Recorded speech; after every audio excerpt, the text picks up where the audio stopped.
But our next guest makes his debut. And again, another Charlotte guy. Man, we got a bunch of dudes from Charlotte on the show today. Dyami Brown joins us. And Dyami, first of all, it's great having you on the show. But man alive, have you entertained us the last couple of years? And congratulations for that. Thank you so much. And you have gotten ripped off, by the way. And I know you're low key in this because, hey, it's all about getting wins. But I have come to your defense since last year's opener against South Carolina. I said, man, that is not right.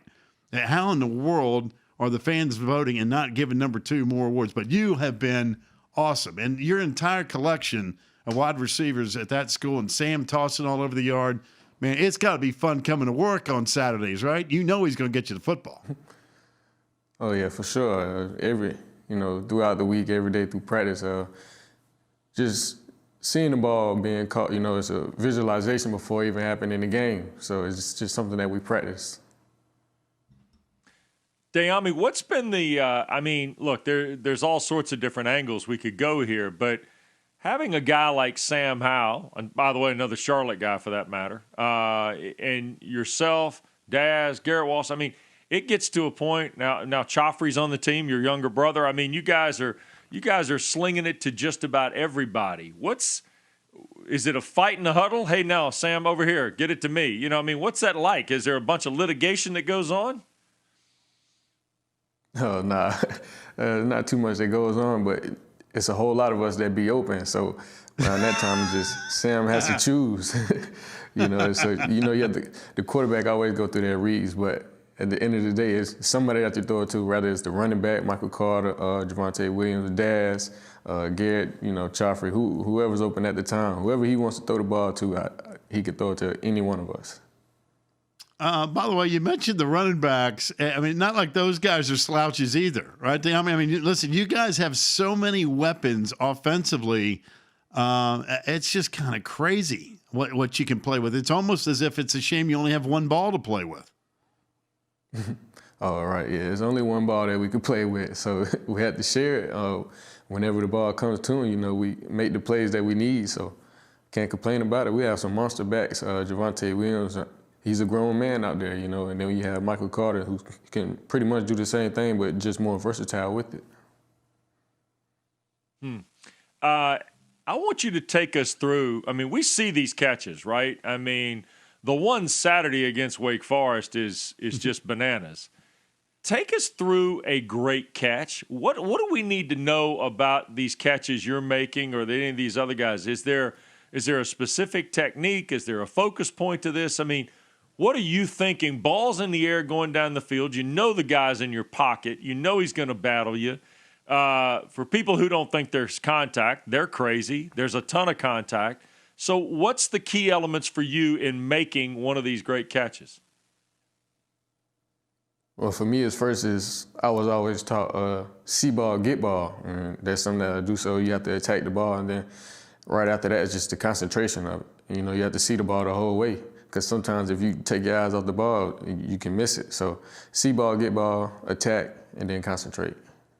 Hey, let's be honest. That was a pick. The poor folks there at Winston-Salem are still going, hey, come on, man. That was a pick. You stole that one on Saturday. Listen, you've made some great catches, and I watched that replay 20 times. I'm like, how in the world did it end up in your hands? And that's crazy because I said the same thing because he had the ball. He had the ball the whole time. He jumped it up, got the ball. He was over top of me, but my arm was still there on his body, and when he brought the ball down, I just snatched it. Yep. First down, Tar Heels. That's all I know. First down, Carolina. That's all I know at the end of the play. All right. But let me go back to this. Did you know? Is that of all the catches you've had, is that the biggest theft of one that probably wasn't for you that you ultimately ended up with, or is there one that is your favorite of all the ones you've had? That'll definitely be the one that I think I wasn't supposed to have. But it'll be marked down as one of my favorite catches so far this season, or pretty much over the last 2 years, just because of how it happened. All right, I'm going to put you on the spot. And this is probably not fair on my behalf, but again, with all the weapons on this team, who's got the best hands? Me, most definitely me. I like that. I like it. I had to put myself in front of them. It's me. That's something that I have to do. I have to put myself first. I love it. You know what? Wide receivers, I've always heard this in multiple teams. These wide receivers now, these are different cats. These guys want the ball. And so if you didn't answer it that way, I would have been disappointed. Oh, yeah, there's no other way to answer it. If you don't think you have the best hands on the team, now I don't know what to tell you. Yeah, you're right. Dyami, if we had to ask you about Sam and just kind of the difference from one year to the next, I mean, he's been on with us and talked about, losing a few pounds, getting stronger, understanding Coach Longo's offensive packaging a little better, those type things. Maybe, if he sees receivers covered, check it down to a running back, things like that. Where do you think Sam's taken the biggest jump from freshman to sophomore season? I pretty much just reading the defense. As he said, he slimmed down, he toned up a little bit more just so he can run, but he's been able to read the defense a little bit more. This offseason and still during the season, he still puts in the extra hours just to go watch film. He pretty much watched NFL defenses. He watched any defense for any team in the Power 5. So he put in that time just to watch defenses, different coverages, shifts, moves, anything just so he can understand the game a little bit more. Yeah, what's it about Mac Brown that has really transformed this team literally overnight from a program that had peaks and then valleys, but now you guys are winning on a consistent level? What is it about Mac Brown that makes him special? He believes in us a little bit more than you think. He cares about us the most. He put more effort into us than anything. So just winning, we'll give more effort to him too as well. So together as a group, we come collectively and we play for each other. He pushes us every day. We do all scenario things. So you know how we finish in the fourth quarter. We practice fourth quarter every day. That's something that we stand on in practice. We have a fourth quarter, so we put the fours up. But just him believing in us and pushing us every day, making sure that we're on our toes, is just unbelievable. All right, Dyami, I'm going to jump to a conclusion on this, and you tell me if I'm right or wrong, okay? Coach Galloway handles all the receivers, right? That's Coach Galloway, right. Correct? Mm-hmm. Okay. Now, I know coaching in the defensive backfield is one of the all-time great trash talkers of all time in Dre Bly, right? Yes, sir. Okay.